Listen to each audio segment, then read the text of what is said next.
Некој од функционерите најконтактиран овие неколку недели, тоа е директорот на Агенцијата за млади спорт, нашиот пријател Наумче Мојсовски.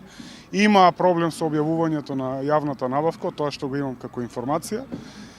Еднаш беше неуспешна, сега се прави евалуација повторна на проектот и се надевам дека во најскор можен рок ќе отпочне реализацијата на затворениот базен во Струмица. Затоа ја заокружуваме 2022 година како година посветена на спортот, спортските клубови, спортските терени и игралишта.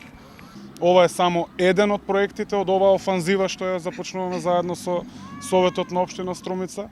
Конкретно веќе 2022 ни е заокружена како година која што ќе биде посветена на спортот.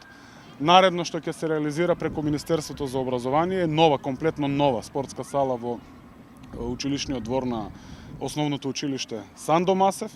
Секако ја завршуваме спортската сала во училиштето во Муртино и продолжуваме со нови игралишта и на отворено, затоа веќе се подготвува проектот за игралиште, спортско игралиште на отворено во Никола Вапцаров.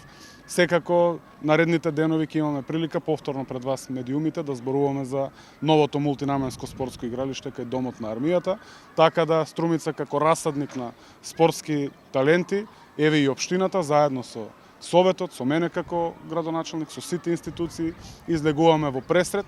Ние ги нудиме и ги даваме најдобрите услови за спортистите, секако и за децата и останува расадник на спортски таленти со кои што уште долги години Струмица и струмичани ќе се гордееме.